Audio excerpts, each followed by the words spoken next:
Halo adik-adik, Assalamualaikum warahmatullahi wabarakatuh. Ketemu lagi dengan Kak Hera di channel Biologi Asik.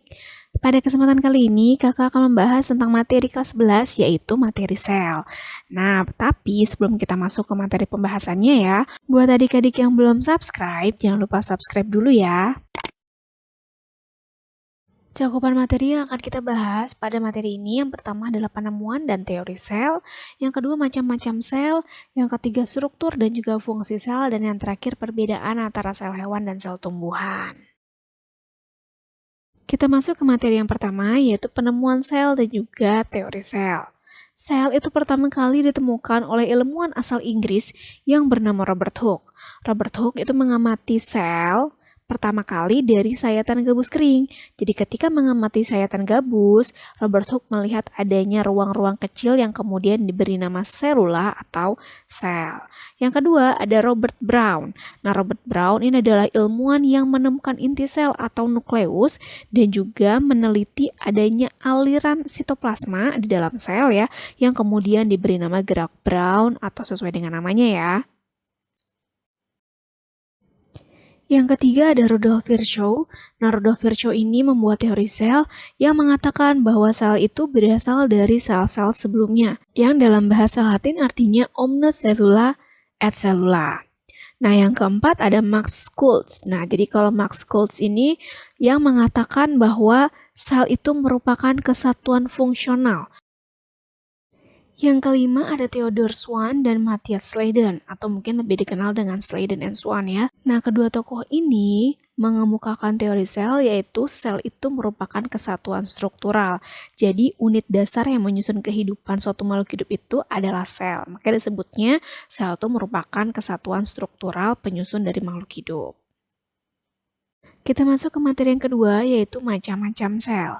Nah, berdasarkan keberadaan membran inti, sel itu dikelompokkan menjadi dua, yaitu sel prokariotik dan eukariotik. Yang pertama, kalau prokariotik itu adalah sel yang tidak memiliki membran inti. Maka contohnya adalah pada bakteri ya, atau pada kingdom Monera. Nah, sedangkan eukariotik itu adalah sel yang memiliki membran inti. Maka contohnya adalah sel hewan dan sel tumbuhan, atau sebenarnya kalau kingdom dari protista hingga ke animalia itu semuanya sudah eukariotik. Kalau yang kingdom Monera, jadi bakteri alga biru, baru termasuk prokariotik. Oke, ini adalah struktur dari sel prokariotik dan di sini diwakili oleh bakteri. Nah, untuk strukturnya yang pertama paling luar tuh ada kapsul. Nah, lalu ada dinding sel, kemudian memiliki membran sel juga, memiliki organel yaitu ribosom, dan membran intinya tidak ada ya, karena membran intinya tidak ada sehingga materi genetiknya tuh tersebar dan disebutnya sebagai nukleoid atau daerah inti. Nah, ini daerah intinya ya. Kemudian ada juga mesosom. Nah, jadi mesosom ini adalah pengganti mitokondria untuk menghasilkan energi. Nah, pada beberapa bakteri nanti ada yang dilengkapi dengan villi dan juga ada flagel. Jadi ini juga tidak semua bakteri punya ya. Nah, maka kalau kita perhatikan ada organel yang dimiliki oleh eukariotik yang tidak dimiliki oleh prokariotik. Apa saja? Nah, jadi organel-organel yang tidak dimiliki oleh prokariotik, yang pertama, prokariotik itu tidak memiliki nukleus. Sebenarnya bukan nggak punya ya, tapi karena tadi nukleusnya itu tidak bermembran, sehingga materi genetiknya itu tersebar dan disebutnya sebagai nukleolid ya, atau nukleoid. Nah, kemudian yang kedua mitokondria. Nah, tadi mitokondria itu bisa digantikan strukturnya oleh mesosom. Yang ketiga tidak memiliki retikulum endoplasma. Yang keempat tidak memiliki plastida. Dan yang kelima tidak memiliki badan Golgi. Jadi itu 5 organel yang tidak dimiliki oleh sel prokariotik. Biar adik-adik nggak lupa, ingat aja cara cepatnya. Nuke menikah, Revaldo pasti bisa gila. Jadi yang pertama, nukenya itu adalah nukleus, menikahnya itu adalah mitokondria, Revaldonya itu adalah retikulum endoplasma, pastinya adalah plastida, dan yang terakhir bisa gilanya berarti badan Golgi. Kita masuk ke materi yang ketiga, yaitu membahas struktur dan fungsi sel. Yang pertama ada membran sel atau membran plasma. Membran sel itu memiliki komponen utama yang disebut sebagai lipoprotein. Kenapa? Karena memang komponen utamanya adalah lipo dari kata lipid dan juga protein. Nah, lipidnya ini yang warna kuning yang kayak korek api ya. Kalau kita perbesar seperti ini. Jadi lipidnya itu berikatan dengan fosfat, makanya disebut fosfolipid. Jadi bagian kepalanya itu yang warna kuning ini adalah fosfat, sedangkan ekornya adalah lipid. Kalau kita perhatikan, kepala selalu berada di luar. Kenapa? Karena sifatnya hidrofilik atau suka air. Jadi ingat, air, filik, suka. Nah, sedangkan ekornya itu selalu berada di dalam atau bersifat hidrofobik atau tidak suka air. Nah, karena fosfolipidnya ini ada dua lapisan, maka disebut fosfolipid bilayer. Jadi struktur yang pertama dari membran sel adalah fosfolipid bilayer. Yang kedua, komponen utamanya adalah protein. Nah, protein itu nanti ada dua. Ada yang disebut sebagai protein integral. Nah, yang ini ya. Nah, protein integral itu adalah protein yang tertanam di dalam fosfolipid. Nah, yang kedua ada protein periferal atau protein ekstrinsik, yaitu protein yang terikat longgar pada membran. Jadi dia itu yang berada di permukaan lah intinya gitu ya. Jadi kalau di dalam lipid itu namanya protein integral, sedangkan yang di permukaannya lipid itu namanya protein perifer atau ekstrinsik. Nah, komponen ketiganya berupa glukosa. Nah, glukosanya ada dua. Ada yang menempel di protein. Nah, ini kan komponen protein ya. Nah, kemudian ini adalah glukosa. Nah, jadi glukosa yang nempel di protein namanya glikoprotein. Dan yang kedua, ada glukosa yang nempel di lipid. Nah, yang hijau ini ya. Jadi yang hijau ini glukosa, nah bawahnya lipid ya kan. Glukosa yang nempel di lipid namanya glikolipid ya. Oke, untuk fungsi dari membran sel sendiri, yang pertama adalah untuk mengatur keluar masuknya zat. Jadi, membran sel itu merupakan tempat untuk keluar masuknya zat atau pintunya ya. Jadi zat itu mau keluar juga lewat membran sel, mau masuk juga melalui membran sel. Nah, membran sel sendiri itu bersifat selektif permeable atau semi permeable karena hanya bisa dilewati oleh ion, molekul ataupun senyawa-senyawa tertentu.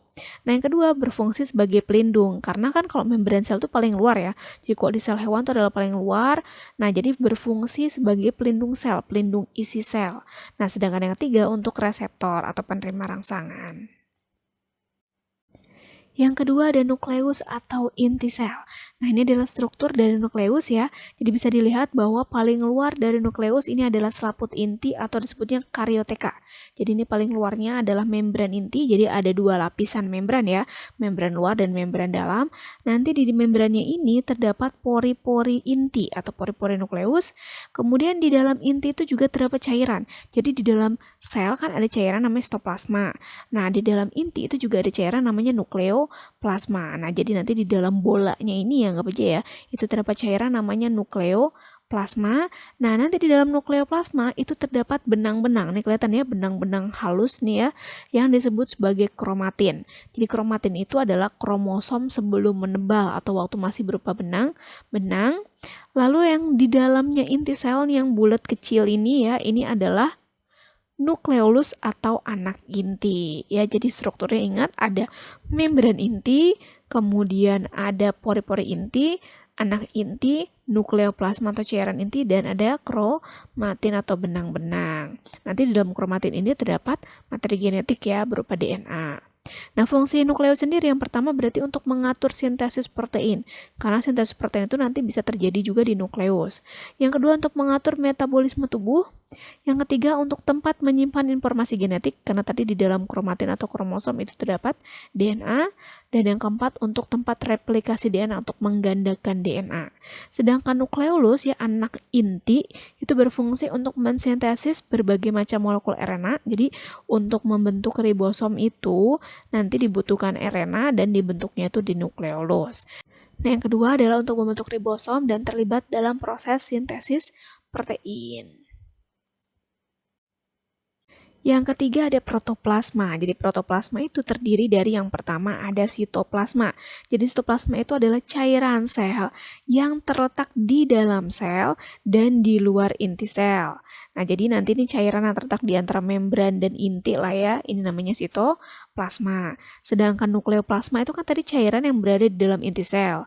Nah, sitoplasma dan nukleoplasma itu membentuk yang namanya protoplasma. Nah, untuk sitoplasma sendiri itu fungsinya yang pertama adalah tempat organel dan sitoskeleton. Jadi organel-organel sel itu kan tempatnya di dalam sitoplasma ya. Kemudian yang kedua tempat terjadinya reaksi kimia atau metabolisme. Kemudian yang ketiga untuk terjadinya pergerakan organel ya, karena organel tadi ada di dalam sitoplasma ya. Dan yang keempat untuk menyimpan molekul organik. Yang keempat ada retikulum endoplasma. Nah, RE atau retikulum endoplasma ini dibagi menjadi dua ya.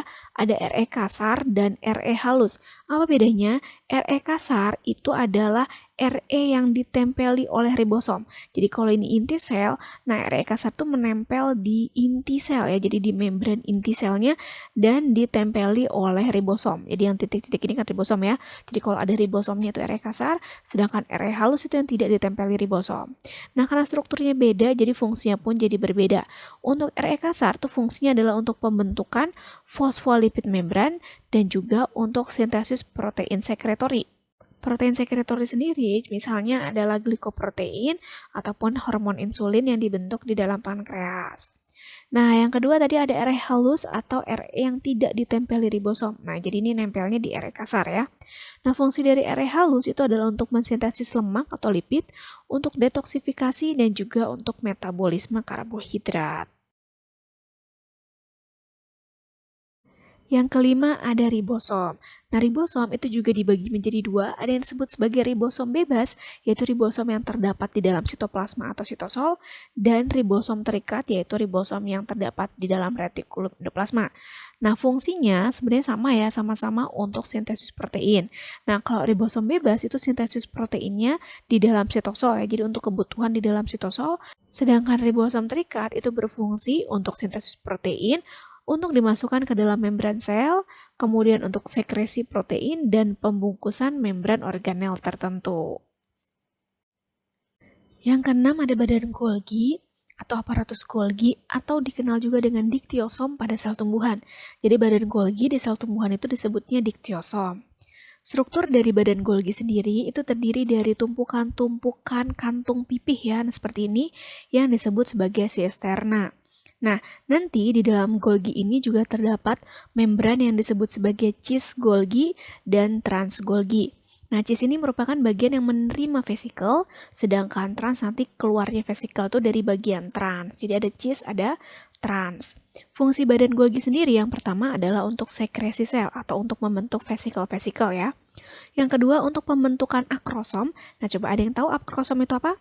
Ya, jadi akrosom itu adalah enzim yang terdapat di bagian kepala dari sperma ya, yang berfungsi untuk menghancurkan dinding dari ovum ya. Jadi proses fertilisasi itu bisa terjadi salah satunya berkat adanya akrosom yang terdapat di dalam kepala sperma.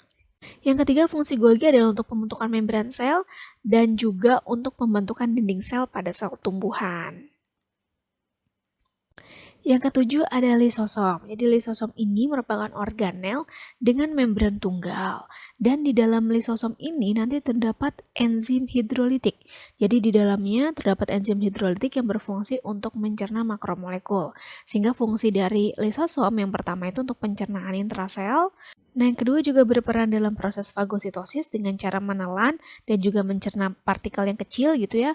Kemudian yang ketiga ada untuk autolisis. Autolisis itu adalah penghancuran diri sel. Contohnya adalah pada mekanisme hilangnya ekor katak. Jadi pada metamorfosis katak itu kan dari berudu jadi katak berekor ya.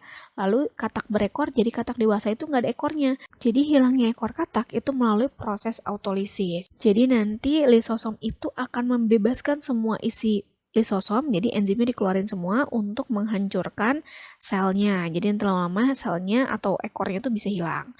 Yang keempat ada autofagi atau penyingkiran struktur yang tidak dikehendaki. Contoh ada organel sel yang rusak.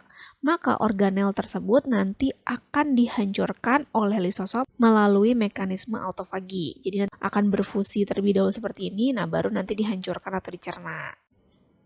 Yang kedelapan ada mitokondria. Jadi di mitokondria itu merupakan organel yang terdiri dari membran ganda. Nah, bisa dilihat di sini ya. Jadi membrannya itu ganda. Nah, ini adalah membran luarnya.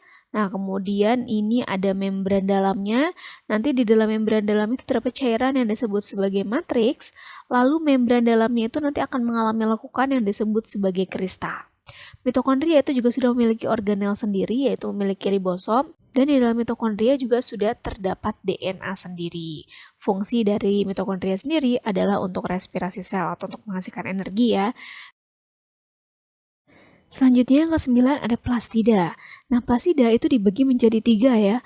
Yang pertama ada kloroplas, yaitu plastida yang berisi klorofil. Yang kedua ada kromoplas, yaitu plastida yang berisi pigmen selain klorofil. Jadi pigmennya bisa phycoerythrin, bisa xanthophyll, bisa karoten, dan lain sebagainya ya. Pokoknya selain klorofil. Sehingga kromoplas ini banyak terdapat pada buah-buah yang masak, makanya buah yang matang itu kan warnanya nggak hijau ya. Padahal waktu masih mudanya itu kan hijau. Nah, atau pada bunga ya. Jadi pada bunga kan bisa berwarna-warni, nah karena dia mengandung kromoplas. Nah, sedangkan yang ketiga itu adalah plastida yang tidak berpigmen, yang disebut sebagai leukoplas. Nah, leukoplas ini dibagi menjadi 3 ya, ada amiloplas, proteoplas, dan elaioplas. Amiloplas itu berfungsi untuk menyimpan amilum, proteoplas untuk menyimpan protein, sedangkan elaioplas itu menyimpan minyak atau lemak. Nah, ini adalah gambar atau struktur dari kloroplas ya. Nah, jadi kloroplas itu memiliki struktur yang mirip dengan mitokondria, yaitu terdiri dari 2 membran, yaitu membran luar dan membran dalam, sudah memiliki ribosom sendiri juga, jadi yang titik-titik ini adalah ribosom ya, jadi nggak ada tulisannya. Jadi ini ribosom, lalu ini adalah DNA juga ada ya, jadi kloroplas juga sudah memiliki DNA sendiri. Di dalam kloroplas itu nanti terdapat tumpukan kantong pipih yang disebut sebagai tilakoid. Nah, kumpulan tilakoid itu disebutnya sebagai granum.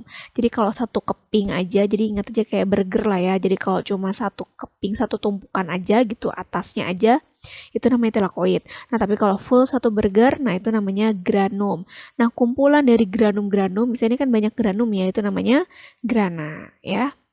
Lalu ada yang namanya stroma. Jadi stroma itu adalah cairan yang terdapat di dalam kloroplas. Jadi kalau di mitokondria ada matriks, di dalam kloroplas ada stroma.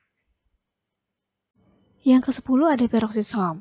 Peroksisom adalah organel yang berbentuk kantung bulat ya, dan di dalamnya itu terdapat butiran kristal. Ya, jadi ini ada crystalline core ya, butiran kristal, dan diselubungi oleh membran tunggal. Jadi peroksisom itu bermembran tunggal. Nah, peroksisom ini terdapat di dalam sel hewan dan juga sel tumbuhan ya. Fungsinya yang pertama adalah untuk menghasilkan enzim katalase dan juga oksidase. Katalase itu merupakan enzim yang dihasilkan di dalam sel hati yang berfungsi untuk memecah hidrogen peroksida hasil sampingan pernafasan menjadi air dan juga oksigen. Jadi H2O2 ini atau hidrogen peroksida itu bersifat racun. Nah, kemudian di hati akan diubah menjadi H2O dan oksigen agar tidak beracun ya.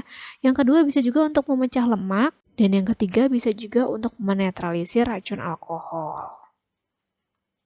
Selanjutnya yang ke-11 ada glioksisom. Jadi glioksisom itu adalah sejenis peroksisom yang ditemukan di dalam lemak dari biji tumbuhan. Jadi fungsi dari glioksisom itu adalah untuk mengubah asam lemak ya. Jadi misalnya contohnya lipid ya, yang terdapat di dalam biji-bijian menjadi glukosa. Sehingga nanti kalau misalnya sudah terdapat glukosa atau sudah jadi glukosa, biji itu bisa melakukan proses respirasi dan menghasilkan energi sehingga tumbuhan itu bisa berkecambah. Selanjutnya ada sentrosom dan sentriol. Jadi sentrosom merupakan organel tempat tumbuhnya mikrotubulus yang terdapat di dekat nukleus. Nah, nanti di dalam sentrosom ini terdapat sepasang sentriol. Jadi di dalam sentrosom itu terdapat 2 sentriol. Nah, jadi untuk sentrosom itu hewan dan tumbuhan punya. Tapi di dalam sel tumbuhan sentrosomnya tidak memiliki sentriol. Jadi tumbuhan makanya tidak memiliki sentriol ya, tapi kalau sentrosomnya sebenarnya punya. Nah, fungsi sentriol sendiri adalah untuk pembelahan sel. Jadi ini berfungsi untuk pembentukan benang-benang spindle ketika pembelahan sel. Yang ke-13 ada vakuola. Jadi vakuola sentral atau vakuola ya, ini merupakan organel yang terbesar ya di dalam sel tumbuhan. Jadi hampir 80% sel tumbuhan itu isinya adalah vakuola. Nah, vakuola itu nanti dilindungi oleh membran yang disebut sebagai tonoplas. Nah, ini ya tonoplas ya. Fungsinya adalah untuk menyimpan pigmen, bisa pigmen daun, buah, ataupun bunga ya, untuk menyimpan senyawa beracun atau aroma yang tidak sedap. Nah, sehingga ini bisa menjadi pelindung untuk tumbuhan dari herbivore. Jadi, kalau misalnya tumbuhan itu mengeluarkan bau yang tidak sedap, maka itu akan membuat tumbuhan tersebut jadi terhindar dari predator. Karena nanti herbivore atau predatornya itu tidak akan mau memakan tumbuhan tersebut karena bau. Yang ketiga untuk menyerap air, yang keempat untuk pembuangan limbah metabolisme, dan yang kelima bisa juga untuk menyimpan gas dan senyawa organik. Yang ke-14 ada sitoskeleton atau kerangka sel ya. Jadi ingat aja sito itu dari sel, skeleton itu kan berarti kerangka ya, rangka. Nah, jadi sitoskeleton itu adalah kerangka sel. Jadi kayak kita aja kan tubuh ada tulang sebagai skeleton ya. Nah, kalau di sel juga ada namanya sitoskeleton. Nah, sitoskeleton itu terdiri dari 3 yaitu mikrotubulus, mikrofilamen, dan filamen intermediate ya. Yang pertama ada mikrotubulus. Nah, yang ini ya. Jadi mikrotubulus itu berfungsi untuk memberi bentuk sel, pergerakan organel, dan yang ketiga untuk pemisahan kromosom ke arah kutub yang berlawanan. Yang kedua ada mikrofilamen. Nah, yang ini ya. Jadi mikrofilamen itu berfungsi untuk kontraksi otot, kemudian membentuk alur pembelahan dan motilitas sel untuk pergerakan sel ya. Kemudian yang terakhir ada filamen intermediate. Nah, yang ini fungsinya untuk mempertahankan bentuk sel, tempat bertautnya nukleus, dan kestabilan posisi organel. Jadi menjaga posisi organel agar tetap gitu ya, jadi nggak berubah. Yang ke-15 ada dinding sel. Jadi ini adalah struktur sel yang terdapat di sel tumbuhan saja. Strukturnya ini seperti ini ya. Jadi ini adalah dinding primer atau dinding utamanya ya. Kemudian ini lamela tengah penghubung nanti antara dinding primer sama dinding sekunder. Nah, fungsi dari dinding sel sendiri itu adalah untuk mempertahankan bentuk sel, melindungi sel, dan mencegah penyerapan air secara berlebihan. Nah, ini adalah gambar dari plasmodesmata. Jadi sebenarnya sel itu memiliki celah ya. Jadi pada dinding sel itu terdapat noktah atau bagian dinding yang tidak menebal. Jadi nanti kayak ada celah atau lubang lah ya, yang berfungsi untuk menghubungkan antar sel ya. Jadi ini sebagai penghubung antar sel namanya plasmodesma.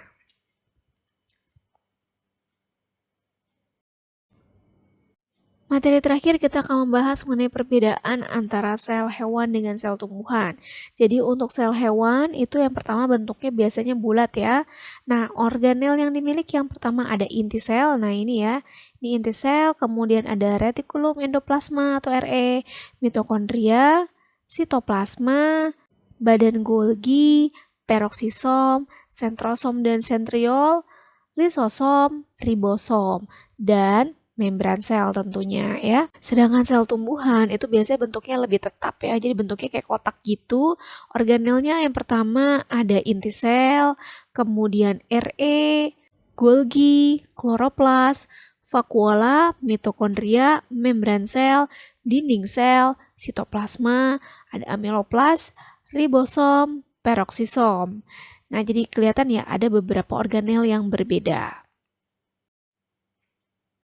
Nah, ini dalam bentuk tabel ya, jadi bisa terlihat jelas perbedaannya ya. Jadi untuk sel hewan itu tidak memiliki vakuola, dinding sel, glioksisom, dan plastida ya. Tapi vakuola, dinding sel, glioksisom, dan plastida ini hanya dimiliki oleh sel tumbuhan. Dan sebaliknya, sel hewan itu memiliki lisosom dan sentriol, sedangkan sel tumbuhan tidak memiliki lisosom dan sentriol. Nah, biar adik-adik nggak lupa, ingat aja nih ya, jembatan keledainya ya. Jadi kalau sel tumbuhan itu kan punya 4 ya. Jadi ingat aja Cara cepatnya vas dari gelas plastik. Jadi sel tumbuhan itu punya vakuola, dinding sel, gliososom dan plastida. Nah, tapi tidak punya lisosom dan sentriol ya.